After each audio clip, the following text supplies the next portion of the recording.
let's move on to another question here. Talk about individual accounts. So individual accounts, if somebody dies with just say a bank account or a brokerage account that has stocks in it, what happens? Does that go through probate?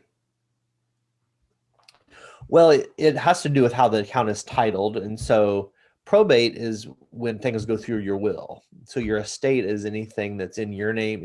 If I pass away and I have things in my name, whether that's an investment account, a car, a house, a banking account, whatever, if things are in my name and it goes through the will, then there's a good chance that it'll have to go through probate court where the judge has to sign off to name an executor, and there's paperwork, and it's going to take a time period. Like in Illinois, it maybe takes a year to get probate done.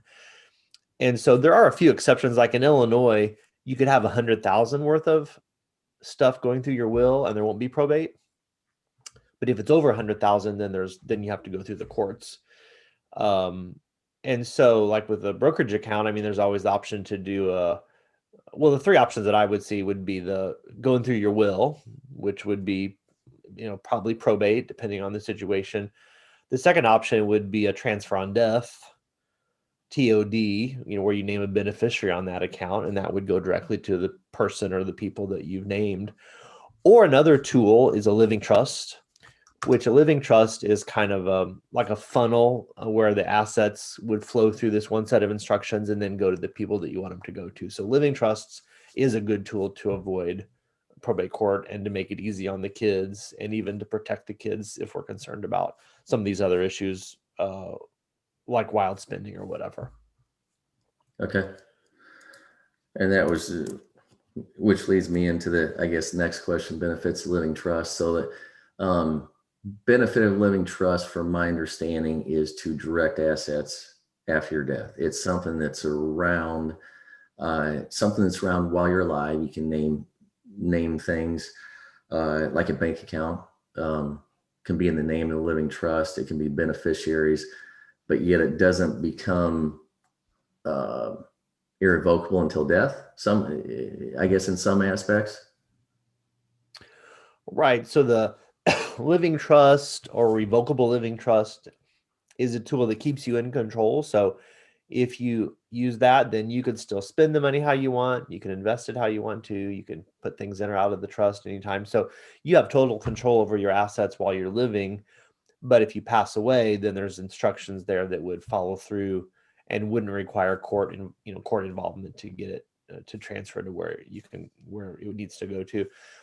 Also, a living trust could also give instructions during if you're alive and disabled, so you can get more detailed about how you want to be cared for, or if you really want to stay at home, or if you want to move to a certain assisted living facility if you needed care, those kinds of things. So in the living trust, I always describe it as kind of like a bucket. And so it's a set of instructions, and we need to get things inside the bucket. And so that's where if we put a brokerage account inside the bucket, then when you get your brokerage statement, it says trust on it.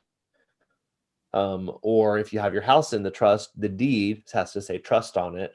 And so those are, we have to connect it with those different accounts and assets and how they're titled in order to make it all work right. And that's kind of one of the pitfalls that we've seen with living trust. If people have the trust document and they feel really good about their planning, they've got this legal document and they really, put some good thought into it and maybe work with an attorney, got it all set up. But if they don't get stuff in the bucket, then the plan is not going to work like it needs to. We have to have both of those pieces, the legal and then the assets connected to it as well. I've seen that people take the time to get the trust set up, yet then they have this account here with a couple $100,000 in it, and it's in their name versus the trust name. Mm-hmm.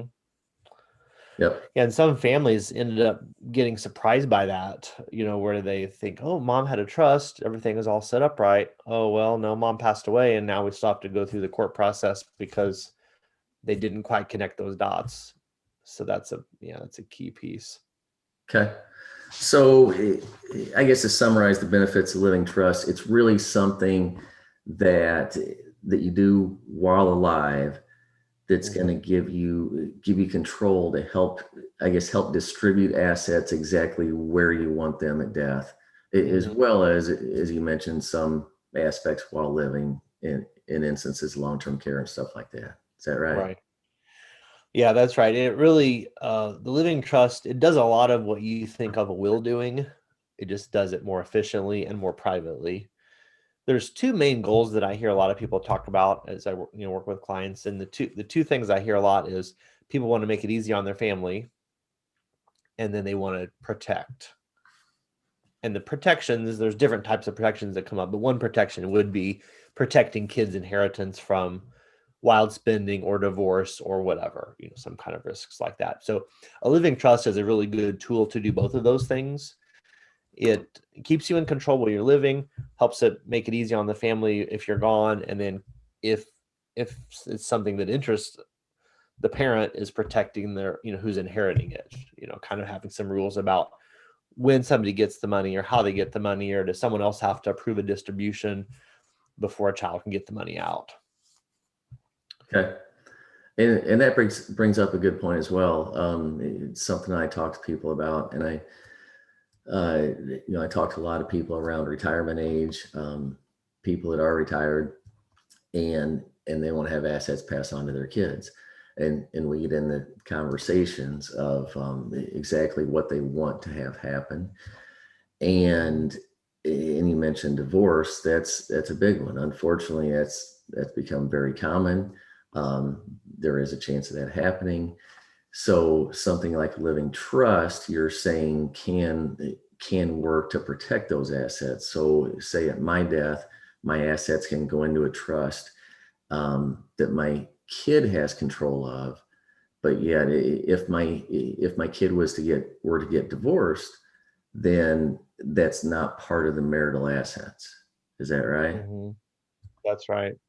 Okay. Because what happens otherwise, somebody inherits money and then they're very likely going to put it in a joint account with their spouse, just without really thinking, it might get mingled up with the spouse. And so then if they later get divorced, the assumption is that they were intended to give half the inheritance to their spouse because they had mixed it up with other money. And so by keeping it in a trust, and it's going to protect it, it'll the money is still there for the child to spend, and get some out as they need it, but it's not mixed up with the regular money. And so, divorce, it would be not considered a marital asset. Okay.